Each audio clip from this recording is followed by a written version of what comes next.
오늘 나는 은행 창구에서 고개를 숙였다. 평생 친구라 믿었던 최상호가 내 통장을 사용했다는 기록을 확인했다. 내 주민등록번호로 개설된 공동인출 권한 신청서가 전산에 찍혀 있었다. 내 서명은 내 서명이 아니었다. 직원이 조심스럽게 말했지만 나는 이미 직감했다. 나는 속았다. 나는 평생 친구에게 속았다. 나는 이름을 적어달라는 직원의 말에 떨리는 손으로 최상호라는 이름을 적었다. 손끝이 얼어붙은 듯 굳었다. 잉크가 번져 글자가 울었다. 내 심장도 같이 번졌다. 나는 직원에게 계좌 지급 정지를 요청했다. 직원은 본인 확인과 서류 제출 절차를 안내했다. 나는 주민등록증을 내밀었다. 직원은 복사기를 켜고 서류를 꺼냈다. 나는 서류의 칸칸마다 내 인생의 조각을 묻혀넣는 심정으로 사인을 했다. 은행을 나서자 늦가을 바람이 쓸쓸하게 뺨을 스쳤다. 휴대전화가 진동했다. 상호에게서 온 메시지였다. 점심을 같이 하자는 짧은 메시지였다. 아무 일 없다는 듯한 태도가 더 아프게 파고들었다. 나는 묻고 싶었다. 왜 내 이름을 썼는지, 왜 내 통장을 만졌는지. 그러나 메시지 창을 닫았다. 나는 증거를 모아야 한다고 스스로를 다독였다. 나는 집으로 걸음을 옮겼다. 아파트 현관문 비밀번호를 누르는 손이 떨렸다. 거실에 들어서자 아내 윤정이 텔레비전을 끄고 나를 바라봤다. 내 얼굴이 말하고 있었다. 무슨 일이냐고 묻는 눈빛을 피할 수 없었다. 나는 의자에 앉아 천천히 사실을 말했다. 친구가 내 통장에서 돈을 가져간 것 같다고 말했다. 아내는 잠시 숨을 멈췄다. 오랜 침묵 끝에 천천히 물었다. 정확히 얼마나 가져갔는지 알고 있느냐고 물었다. 나는 아직 모른다고 답했다. 내 목소리가 낯설게 떨렸다. 아내는 냉장고에서 물을 꺼내 내 앞에 놓았다. 물잔 표면에 맺힌 물방울이 방바닥으로 떨어졌다. 작은 소리가 방 안에 크게 울렸다. 아내는 차분하게 말했다. 은행 거래 내역과 통장 사본을 모두 모으자고 말했다. 그 다음 경찰서에 가서 사문서 위조와 전자금융거래법 위반 가능성을 문의하자고 말했다. 나는 고개를 끄덕였다. 현실적인 절차가 내 감정의 거품을 가라앉혔다. 나는 노트북을 켰다. 인터넷 뱅킹에 접속했다. 화면 속 숫자들이 찬 바람처럼 차가웠다. 지난 2달 사이에 3천만 원이 3번에 걸쳐 빠져나갔다. 수취인은 상호였다. 이체 사유에는 급한 사업 자금이라고 적혀 있었다. 나는 의자를 움켜쥐었다. 손등에 핏줄이 튀어나왔다. 화면 오른쪽 하단에 고객 지원 채팅창이 떠 있었다. 상담원은 이체 경위를 확인하고 이해 제기 절차를 안내해 주었다. 나는 전자금융거래 분쟁 조정 절차와 금융감독원 민원 접수 방법을 메모장에 정리했다. 오후가 기울 무렵 나는 상호에게 전화를 걸었다. 연결음이 길게 울렸다. 그는 밝은 목소리로 전화를 받았다. 오랜만이라며 반가워했다. 나는 숨을 고르고 물었다. 내 통장에서 돈을 가져갔냐고 물었다. 잠시 침묵이 흐른 뒤 그의 목소리가 낮아졌다. 그는 돈이 잠깐 필요했다며 곧 돌려줄 계획이었다고 말했다. 내 허락 없이 내 이름을 쓴 이유를 묻자 그는 기억이 잘 나지 않는다며 얼버무렸다. 내 가슴 속에서 무언가 탁하고 무거운 것이 솟구쳤다. 나는 내 허락 없이 한 일은 범죄일 수 있다고 또박또박 말했다. 그는 친구끼리 왜 그러냐며 목소리를 높였다. 나는 전화를 끊었다. 손이 떨렸지만 마음은 오히려 또렷해졌다. 저녁이 되자 아들은 회사에서 돌아왔다. 식탁 위에 상을 차리며 아내가 조심스레 상황을 설명했다. 아들은 젓가락을 내려놓고 내 눈을 똑바로 바라봤다. 아들은 말보다 방법을 제시했다. 금융거래 기록을 백업하고 통화 녹취를 준비하자고 말했다. 분쟁에 대비한 사실관계 정리가 우선이라고 말했다. 나는 아들의 침착함에 힘을 얻었다. 우리가 가족이라는 사실이 또렷하게 느껴졌다. 식사가 끝나자 아들은 휴대전화에 통화 녹음 기능을 설정해 주었다. 내일 아침 경찰서와 금융감독원에 문의하자고 말했다. 추가 피해를 막기 위해 모든 비밀번호를 즉시 변경하자고 말했다. 나는 고개를 끄덕였다. 나는 새 노트를 꺼내 날짜와 시간을 적기 시작했다. 내 손글씨가 처음보다 단단해졌다. 적는 행위가 내 마음을 지탱했다. 밤이 깊어질수록 과거의 장면들이 하나둘 떠올랐다. 상호와 나는 초등학교 운동장에서 처음 만났다. 그날 그는 내 지우개를 빌려갔다. 돌려준 지우개는 모서리가 달아 있었지만 나는 웃고 말았다. 그는 중학교 때 도시락 반찬을 나눠 먹자고 먼저 말하던 아이였다. 고등학교 졸업식 날 그는 내 어깨를 세게 감싸고 사진을 찍었다. 군대에서도 편지를 주고받았다. 결혼식장에서는 서로의 손을 잡고 사회를 봐주었다. 우리는 서로의 부모님 병문안을 함께 다녔다. 세월이 쌓일수록 신뢰도 높아진다고 믿었다. 그 신뢰가 오늘 갈라졌다. 나는 침대 가장자리에 앉아 한숨을 길게 내쉬었다. 숨이 갈라진 자리에 냉기가 스며들었다. 새벽 무렵 나는 결심을 굳혔다. 감정으로 해결하지 않겠다고 마음먹었다. 절차를 밟겠다고 다짐했다. 우정이 법 앞에서 예외가 될 수 없다고 스스로에게 말했다. 내가 지켜온 이름과 노후의 안전이 누구의 호의로 유지되는 것이 아님을 깨달았다. 나는 휴대전화 알람을 평소보다 일찍 맞추었다. 내일은 경찰서에 가는 날이라고 다짐했다. 눈을 감자마자 나는 다시 눈을 떴다. 잠이 오지 않았다. 그러나 마음은 어제보다 덜 흔들렸다. 나는 어둠 속에서 조용히 손가락을 폈다. 5 손가락이 차례로 펴졌다. 5 단계로 해결하자고 스스로에게 말했다. 사실 확인, 증거 수집, 추가 피해 차단, 당사자 통지, 법적 절차 착수. 나는 손가락을 다시 쥐었다. 주먹 안에 작지만 단단한 의지가 들어왔다. 나는 그렇게 밤을 버텼다. 아침 햇살이 베란다 유리창을 파랗게 물들였다.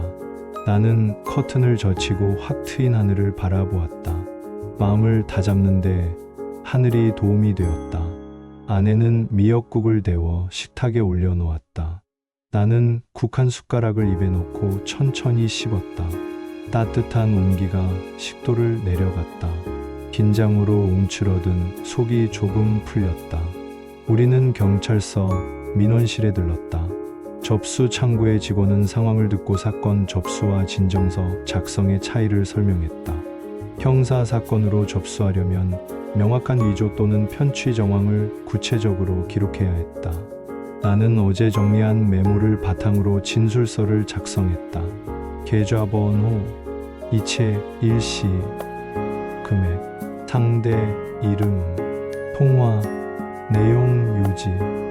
직원은 내게 전자금융거래 사고 신고, 접수증과 사건 번호를 알려주었다. 나는 접수증을 투명 파일에 넣었다. 파일이 손에 닿을 때마다 마음이 조금 단단해졌다. 경찰서는 증거 보존을 위해 은행에 지급 정지 협조 공문을 발송할 수 있다고 안내했다. 다만 자발적 반환이 우선일 수 있으니 상대에게 정식 내용 증명을 보내라고 조언했다. 나는 고개를 끄덕였다. 내용 증명은 분쟁의 분기점이 된다고 했다. 언제 어떤 요구를 했는지 명확히 남기기 때문이다. 나는 우체국 민원실에서 내용 증명 발송 절차를 확인하기로 마음먹었다. 경찰서를 나와 우리는 바로 은행 지점장과 면담을 했다. 지점장은 전표와 신청서 사본을 보여주었다. 서명란에 적힌 내 이름은 분명히 달랐다.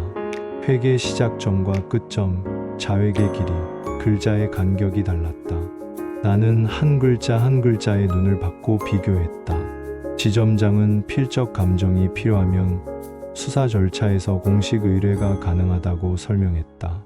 나는 고개를 끄덕이며 사본을 수령했다. 은행을 나와 우체국으로 향했다. 내용 증명 작성대에 앉아 펜을 들었다. 단정한 문장을 적어 내려갔다. 무단 인출 금액과 날짜, 반환 요청 기한, 이행 시 형사 절차와 민사 절차를 병행한다는 의사표시. 감정이 앞서면 문장이 흐트러진다. 나는 감정을 걷어내고 사실만 적었다. 우체국 직원이 산부를 확인하고 접수를 마쳤다. 접수 도장은 진홍빛이었다. 도장이 찍히는 소리가 마음속에도 찍혔다. 집으로 돌아오는 길에 시장에 들렀다. 나는 단골 떡집 앞에서 발걸음을 멈췄다. 주인 아주머니는 내 얼굴을 보자마자 무슨 일 있냐고 물었다. 나는 대수롭지 않게 웃으며 떡 2팩을 골랐다. 현금을 건네면서 영수증을 챙겼다. 작은 지출도 영수증을 챙기는 습관이 필요했다. 증거의 힘은 작은 습관에서 나온다. 오후에는 동네 복지관에서 금융사기 예방 강좌에 들렀다. 강사는 실생활 사례를 차분히 설명했다. 지인 간 금전거래에서도 반드시 차용증을 쓰고 이체 메모를 명확히 남기라고 했다.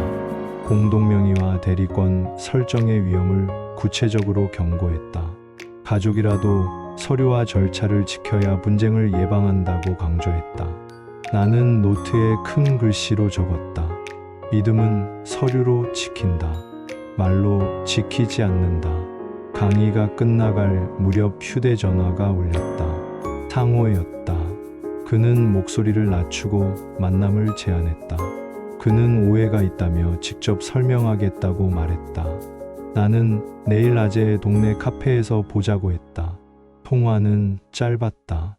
통화를 끊고 나서 나는 손바닥에 땀이 맺힌 것을 확인했다.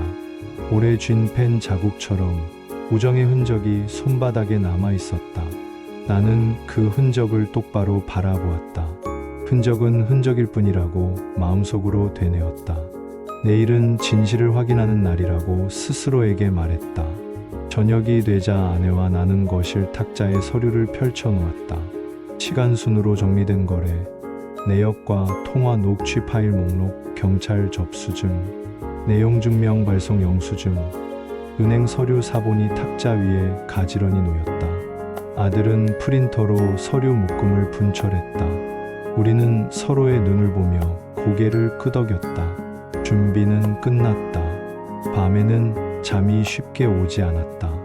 오래된 기억들이 다시 떠올랐다. 상호의 어머니가 병원에 계실 때 내가 매일 죽을 끓여 다녔던 시절이 떠올랐다. 상호가 사업을 시작한다고 처음 말했을 때 내가 축하하던 식탁이 떠올랐다. 내 앞에서 포부를 말하던 그의 눈빛이 떠올랐다. 그때의 빛과 오늘의 어둠이 한 몸처럼 엉켜 내 가슴을 짓눌렀다. 그러나 나는 다짐했다. 과거의 빛이 오늘의 죄를 덮지 못한다고 다짐했다. 나는 시계를 보았다. 초침이 분침을 밀어냈다. 시간은 앞으로만 간다. 내 마음도 앞으로만 가야 한다고 스스로에게 말했다. 새벽녘에 나는 깊은 숨을 들이마셨다. 오늘의 만남에서 감정의 폭발을 피하겠다고 약속했다. 내가 지켜야 할 것은 내 노후와 내 가족의 안전이라고 되새겼다. 늦게 든 잠이 짧았지만 정신은 오히려 또렷했다. 나는 알람이 울리기 전 눈을 떴다. 침대에서 천천히 일어나 창문을 열었다. 차가운 공기가 폐 속으로 밀려들었다. 냉기가 머리를 맑게 했다. 나는 오늘 반드시 기록을 남기겠다고 다짐했다. 기록은 나를 지켜준다. 기록은 나의 증인이 된다. 카페 문을 열자 볶은 원두향이 코를 찔렀다. 유리창 너머로 가을 햇살이 부드럽게 흘렀다. 창가 자리에는 상호가 먼저 앉아 있었다. 그는 손에 종이 봉투를 들고 있었다. 봉투가 내 눈에 들어왔다. 봉투에 모서리가 접혀 있었다. 그는 나를 보자 반갑다고 인사했다. 나는 의자에 앉으며 고개를 끄덕였다.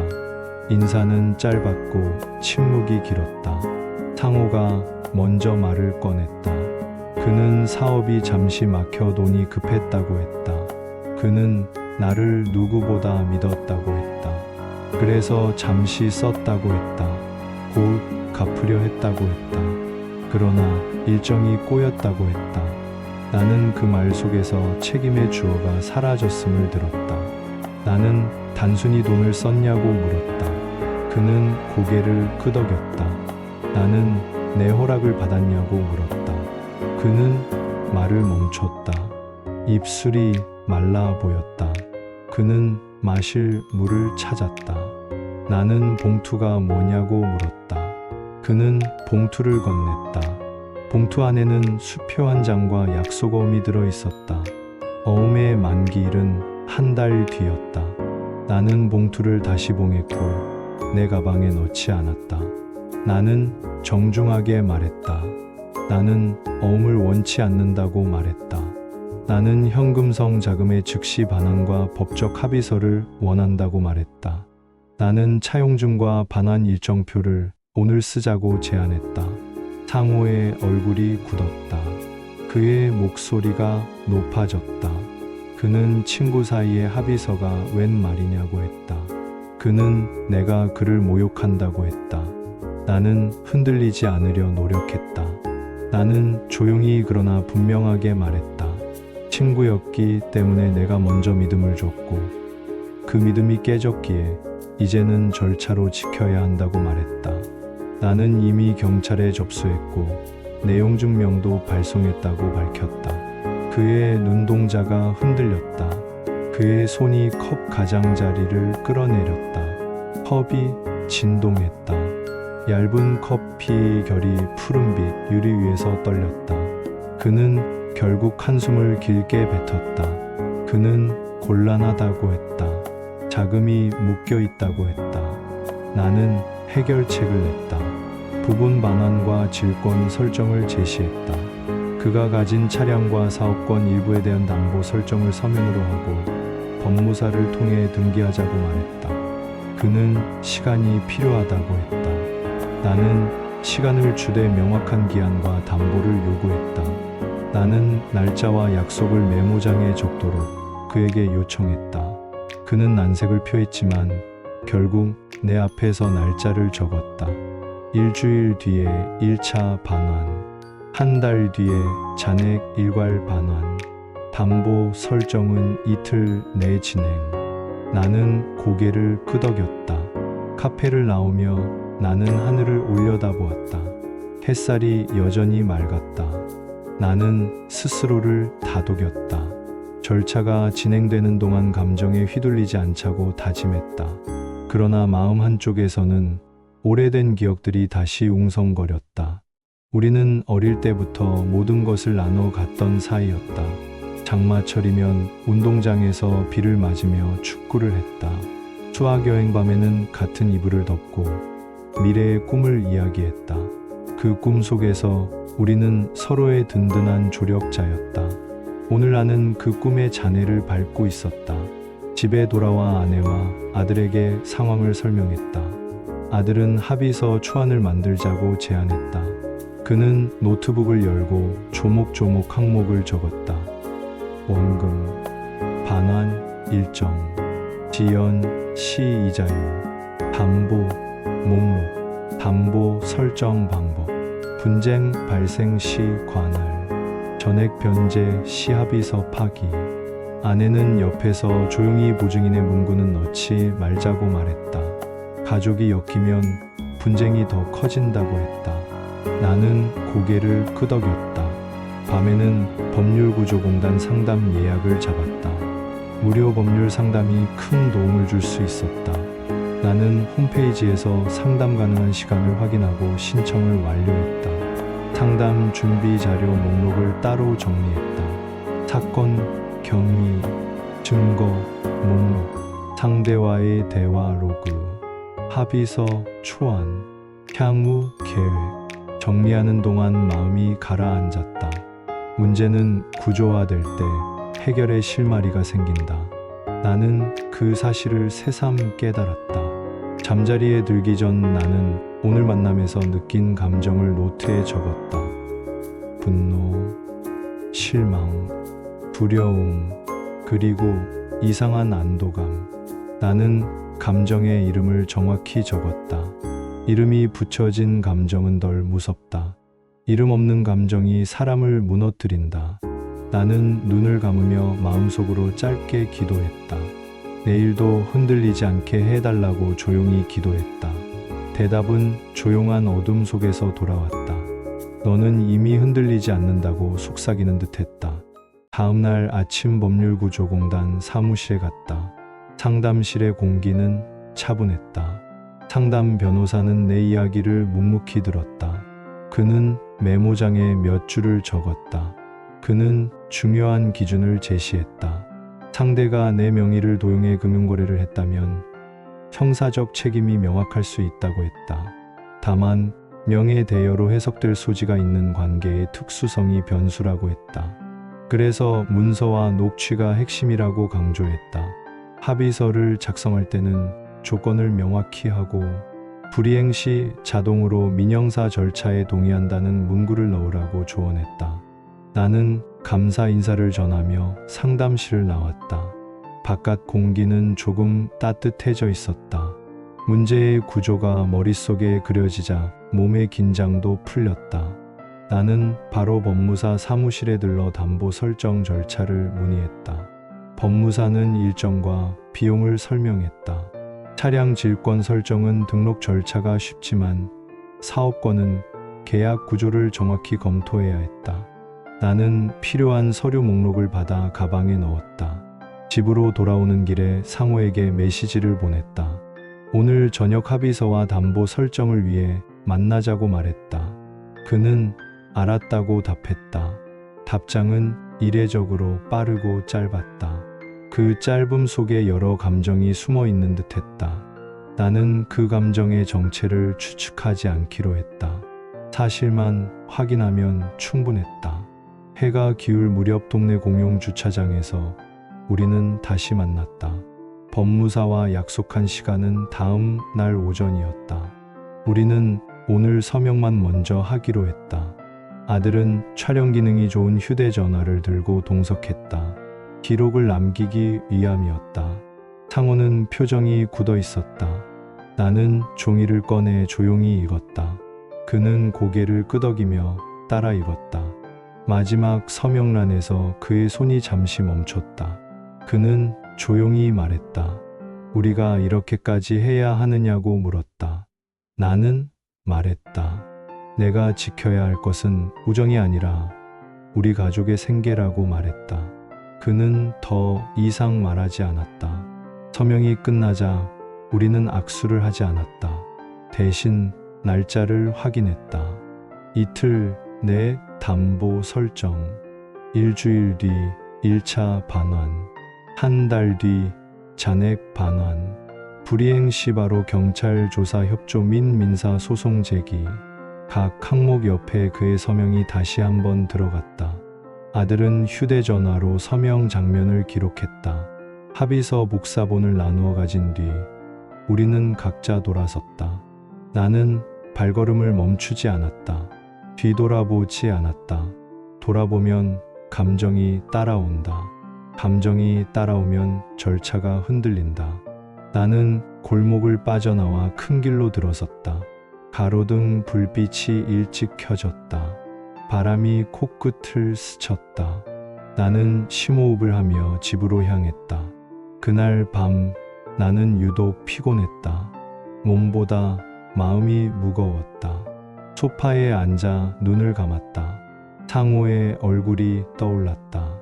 웃던 얼굴, 울던 얼굴, 부탁하던 얼굴, 거절하던 얼굴.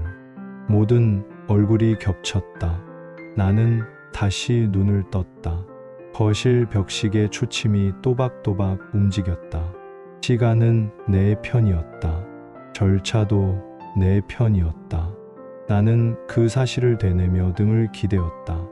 이틀이 지났다. 우리는 법무사 사무실에서 담보 설정 서류에 날인했다. 차량 질권이 등록되었고 사업계약 일부에 대한 권리항도 담보 조항이 삽입되었다. 서류에 도장이 짙게 찍혔다. 종이의 질감이 확실했다. 우리는 도장을 바라보며 짧게 숨을 고르며 확인했다. 모든 것이 종이에 남았다. 종이는 잊지 않는다. 인간은 잊는다. 종이는 반복한다. 인간은 흔들린다. 담보 설정 이틀 뒤 1차 반환 기한이 왔다. 오후 3시가 기한이었다. 나는 오전부터 시계를 보았다. 아내는 아무 말 없이 따뜻한 차를 내왔다. 아들은 회사에서 틈틈이 메시지를 보냈다. 상황을 물었다.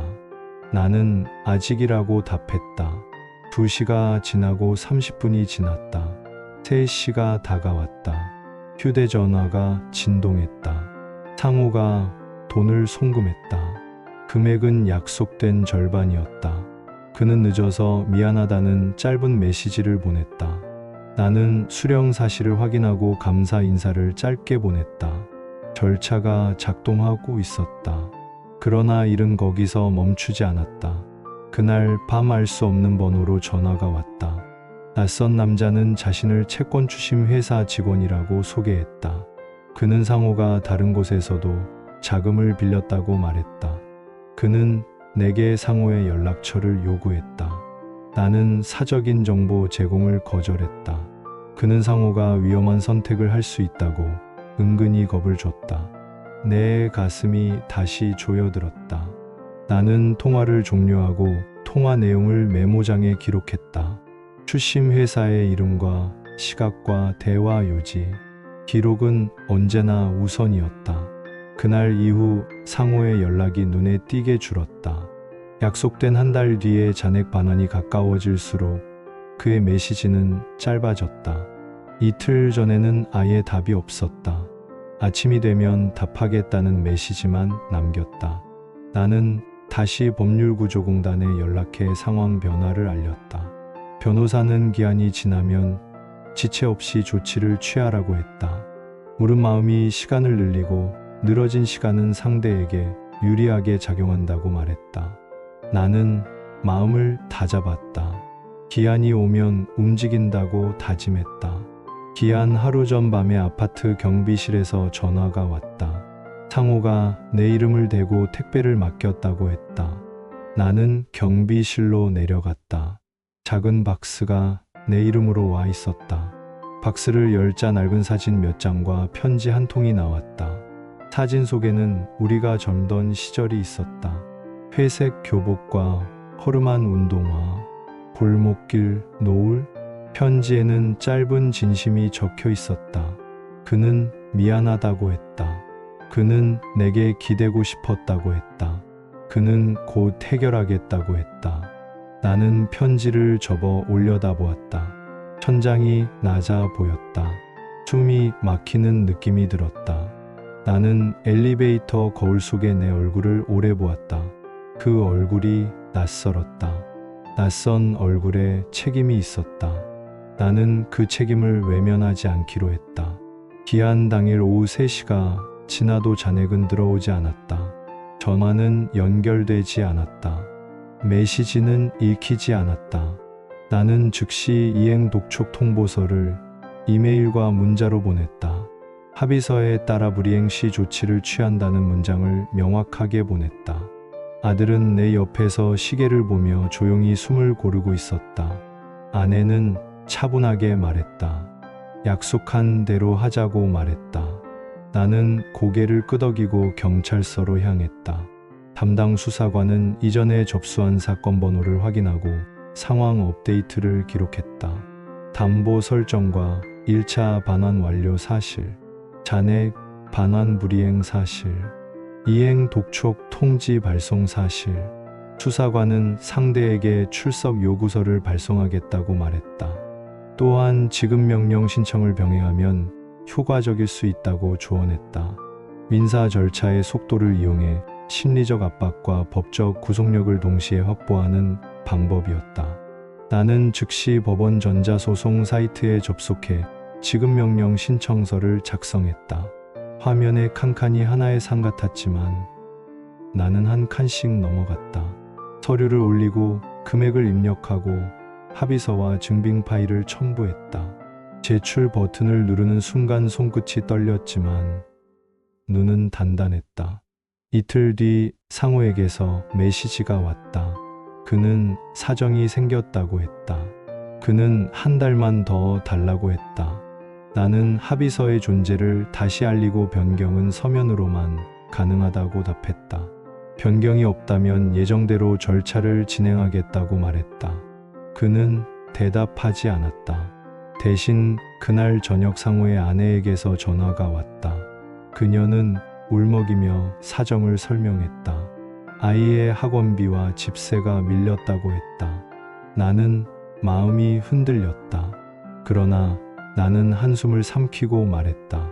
지금 중요한 것은 생활비가 아니라 약속의 이행이라고 말했다. 약속이 이행되어야 생활도 회복된다고 말했다. 그녀는 조용히 울다가 전화를 끊었다. 내 가슴이 쓸려 나갔다. 그 주말 나는 시장 골목을 천천히 걸었다. 가판대의 나물들이 햇살을 받으며 향기를 뿜었다. 나는 시금치 한 단을 집어들었다. 장바구니 무게가 가벼웠다. 예전에는 상호와 함께 시장을 돌며 장난처럼 값을 깎았다. 오늘은 값이 깎이지 않았다. 삶은 지금 값을 제 값으로 청구하고 있었다. 나는 계산대에서 카드를 긁고 영수증을 챙겼다. 내 손에 남은 것은 장바구니와 영수증과 약간의 허탈함뿐이었다. 그러나 허탈함은 곧 결심으로 바뀌었다. 나는 집으로 돌아와 달력을 펼쳤다. 절차에 날들을 표시했다. 표시된 날짜는 나를 앞으로 끌어당겼다. 며칠 뒤 경찰서에서 연락이 왔다. 상호가 출석 요구에 응하지 않았다고 했다. 재차 요구서를 보낸다고 했다. 수사관은 내게 조급해하지 말라고 말했다. 법과 시간은 함께 움직인다고 했다. 나는 감사를 전했다. 전화를 끊고 창밖을 보았다. 하늘이 맑았다. 맑은 하늘은 늘 같은 색인데 내 마음만 변했다. 나는 나 자신을 설득했다. 지금 내가 하는 일은 복수가 아니라 회복이라고 말했다. 내 노후와 가족의 안전을 회복하는 일이라고 말했다. 그날 밤 나는 새로 배운 정보를 노트에 정리했다. 고령층 대상 금융 피해 예방 수칙. 통장과 도장은 같은 서랍에 두지 않는다. 비밀번호는 가족에게도 공유하지 않는다. 지인이라도 차용증 없이는 돈을 빌려주지 않는다. 공동명의나 대리권은 변호사와 상의 후 최소한으로 설정한다. 분쟁 발생 시 녹취와 서류를 우선한다. 분쟁이 길어질수록 감정의 비용이 커지므로 초기 조치를 서둘러야 한다. 내가 적은 문장들은 내일의 나를 지키는 방패가 될 것이다. 일주일 후 지급명령 결정문이 전자소송 사이트에 게시되었다. 법원은 상호에게 이의 신청 기간을 부여했다. 기간 내 이의가 없으면 집행권원이 발생한다. 나는 화면을 캡처해 출력했다. 종이의 질감이 다시 나를 안정시켰다. 나는 조용히 기도했다. 상대가 이해 없이 이행하길 바란다고 기도했다. 그러나 내 기도는 상대의 선택을 바꾸지 못했다. 이의 신청이 접수되었다는 알림이 떴다. 사건은 정식 소송으로 전환될 수 있었다. 나는 깊게 숨을 들이마셨다. 길이 길어졌다. 길이 길어질수록 나는 더 천천히 걸어야 했다. 천천히 그러나 멈추지 말아야 했다. 그 사이 상호의 소식이 끊겼다. 공장 근처에서 그를 봤다는 지인의 말만 들렸다. 그는 새로운 투자자를 찾아다니고 있다는 소문이 돌았다. 나는 소문에 휘둘리지 않으려 애썼다. 소문은 내 감정을 흔들고 절차를 지연시킨다. 나는 소문 대신 서류를 보았다. 서류는 내 마음을 수평으로 눕혔다. 한밤중에 초인종이 울렸다. 현관 모니터에 상호의 얼굴이 보였다. 그는 초췌했다. 나는 문을 열었다. 그는 신발을 벗지 않은 채 서 있었다. 그는 미안하다고 했다. 그는 무릎을 꿇고 싶다고 말했다. 나는 그를 일으켜 세웠다. 감정의 폭발을 막기 위해서였다. 그는 두 손으로 머리를 감싸고 말했다. 시간이 더 필요하다고 말했다. 나는 조용히 말했다. 나는 시간을 더 줄 수 있다고 말했다. 그러나 그 시간에는 담보의 보강과 일정의 세분화가 필요하다고 말했다. 그는 고개를 떨궜다. 우리는 거실 테이블에 앉아 새로운 약속을 적었다. 일주일에 한 번씩 일정 금액을 입금한다. 지연 시 자동으로 가압류를 신청한다. 추가 담보로 공장 기계 2대의 양도 담보를 설정한다. 법무사 비용은 상대가 부담한다. 우리는 조항마다 체크 표시를 하며 읽었다. 서명이 끝났다. 그는 떠났다. 현관문이 닫히는 소리가 유난히 컸다. 소리가 벽을 타고 천천히 사라졌다. 나는 소리가 사라지는 방향을 한동안 바라보았다. 소리가 사라진 자리에는 정적이 놓였다. 나는 정적 속에서 숨을 골랐다. 그 주에 금요일 오후 첫 입금이 확인되었다. 금액은 크지 않았지만 의미는 컸다.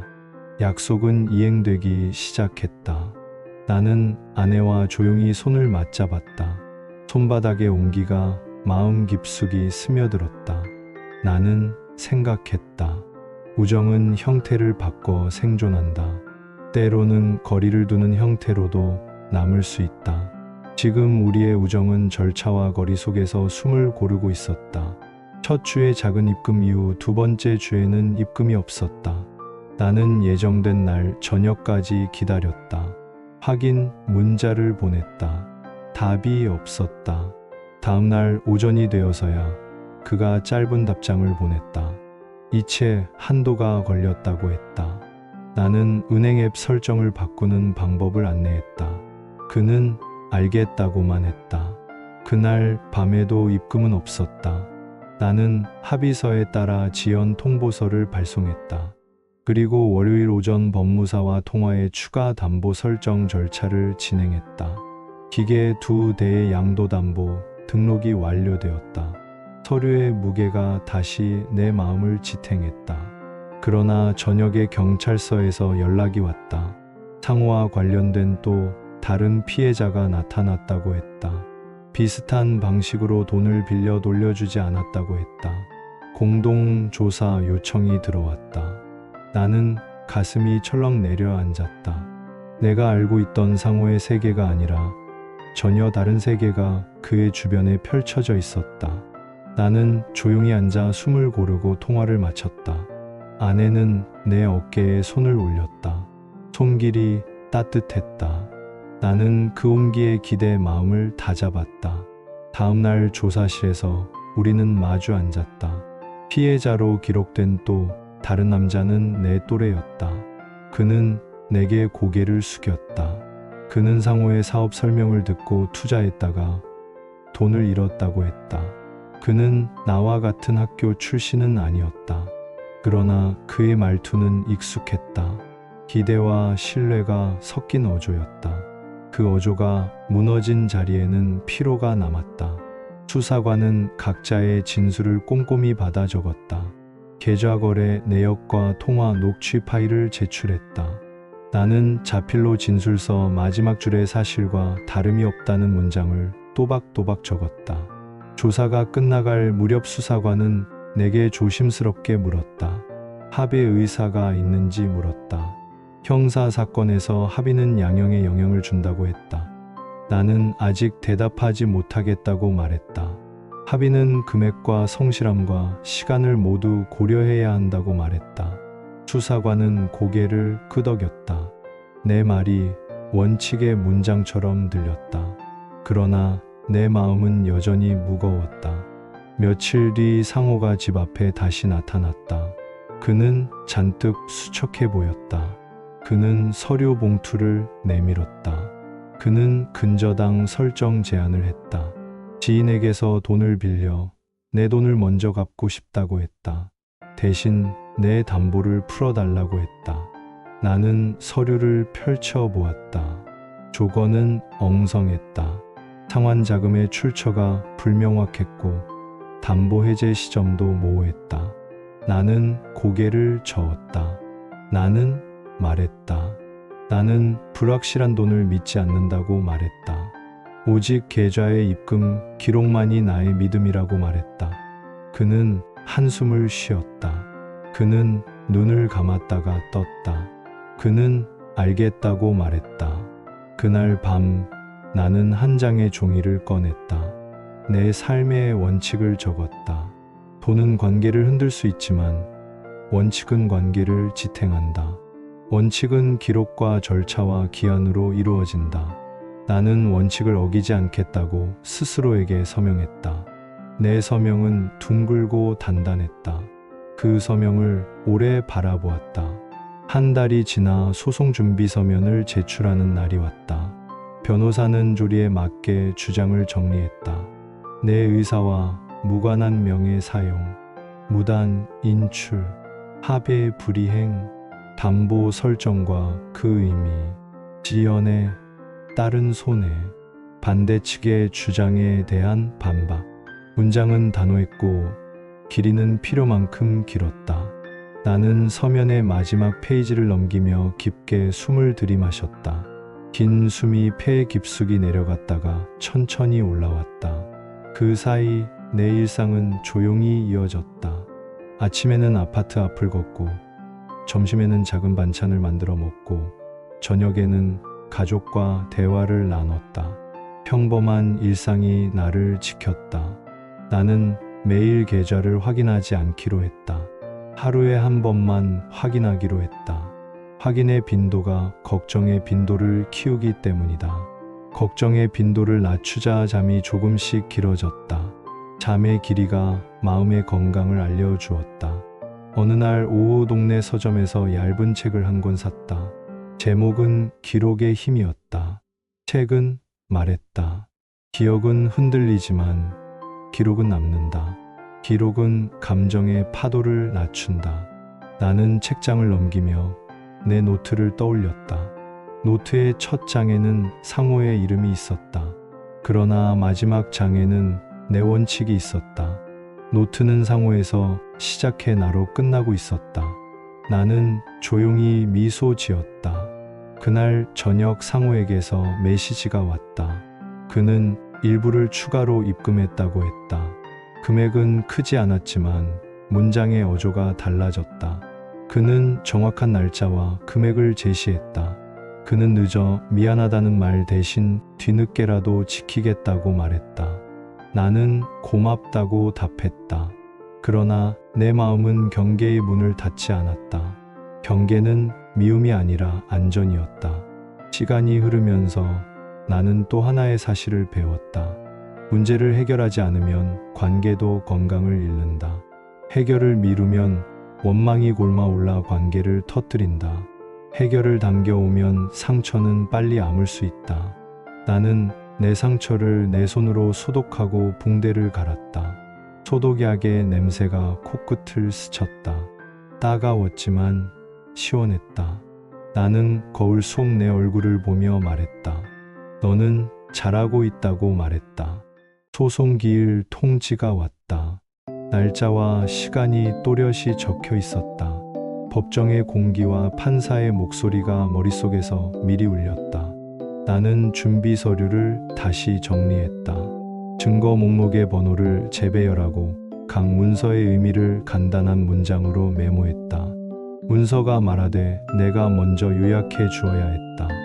요약은 나의 무기였다. 기일 당일 법원 복도는 낮은 웅성거림으로 가득했다.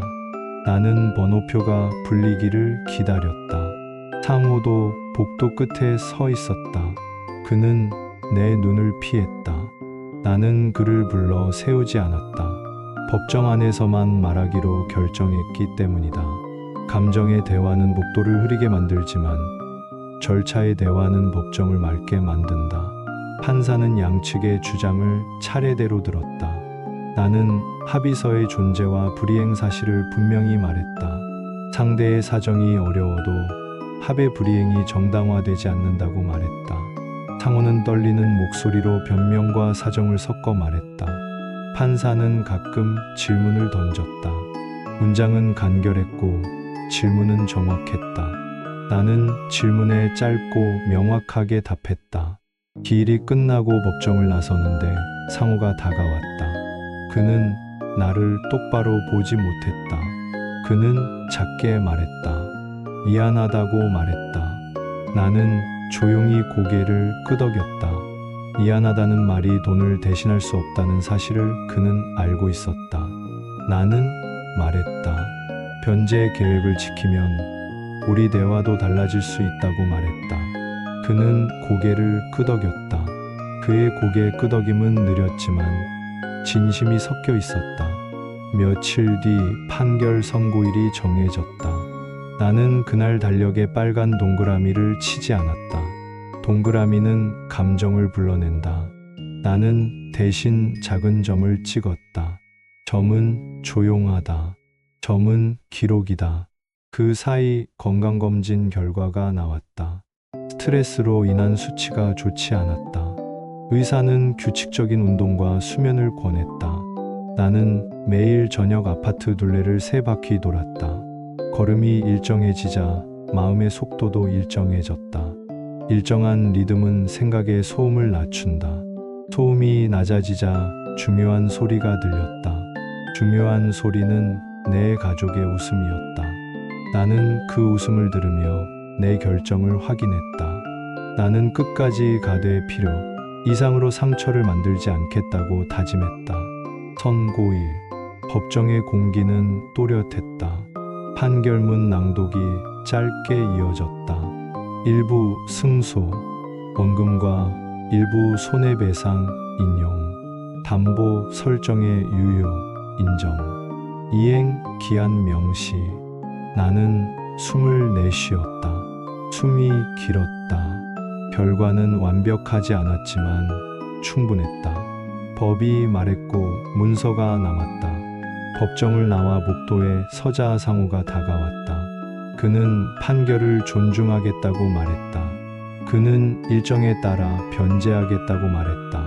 그의 목소리는 낮았고 눈빛은 기운이 없었다. 나는 고개를 끄덕였다. 그가 변제하면 나는 담보를 순차적으로 해제하겠다고 말했다. 조건은 판결문과 동일하게 하겠다고 말했다. 그는 고맙다고 했다.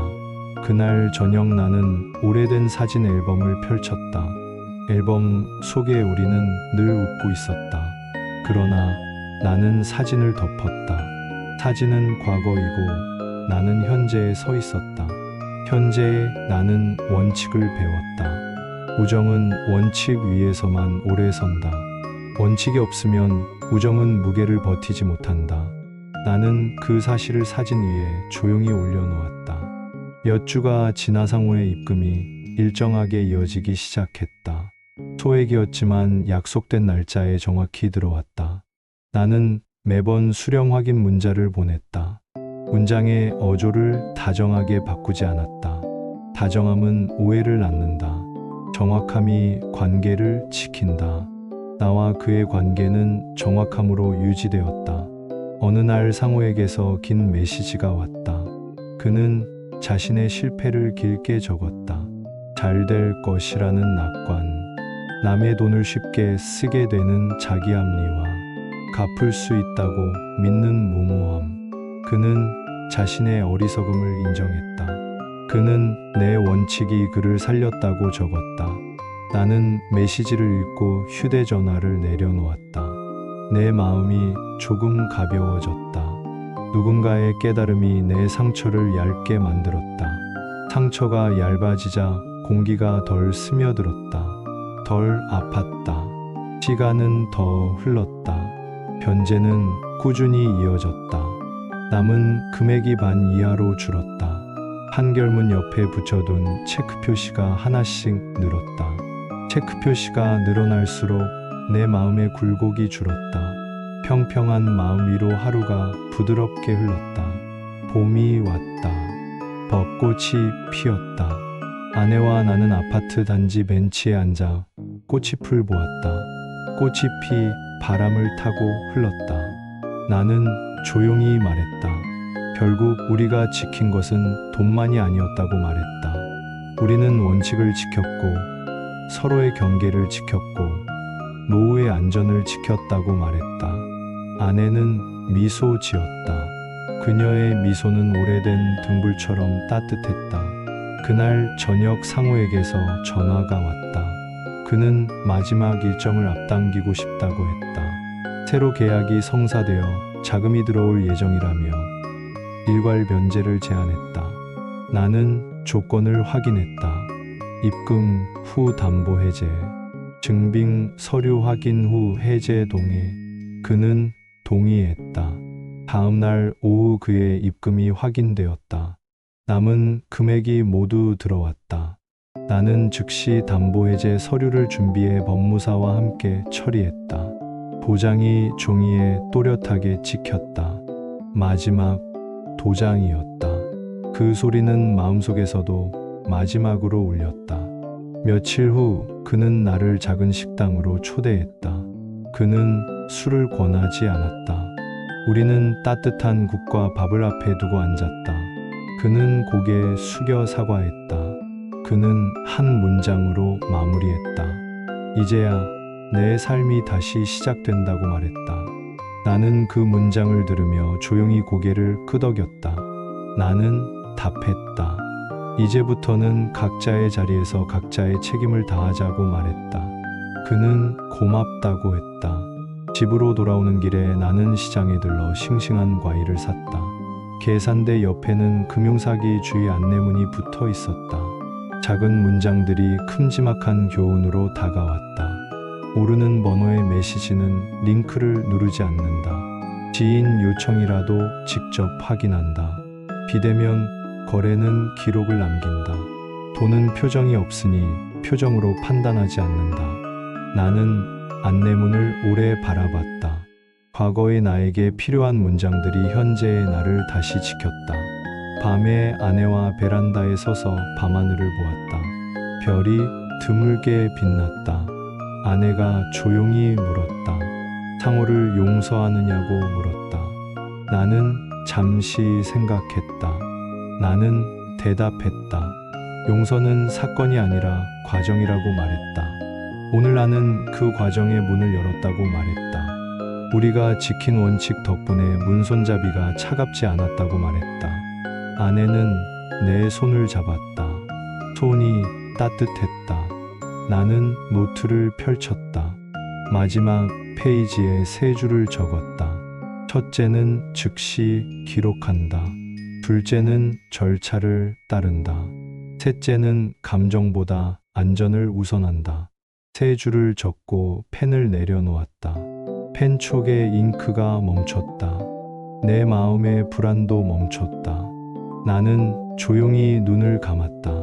오늘은 깊이 잘 수 있을 것 같았다.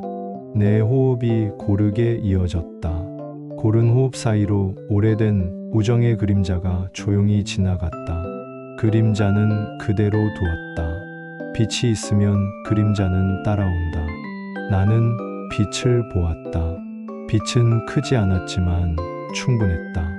며칠 뒤 상호의 아내에게서 문자 한 통이 왔다. 고맙다는 문장이었다. 나는 짧게 답했다. 우리 모두 각자의 책임을 다하자고 답했다. 나는 문자를 보내고 모바일 뱅킹을 종료했다. 계좌 잔액 숫자가 안정적으로 멈춰 있었다. 숫자는 정직했다.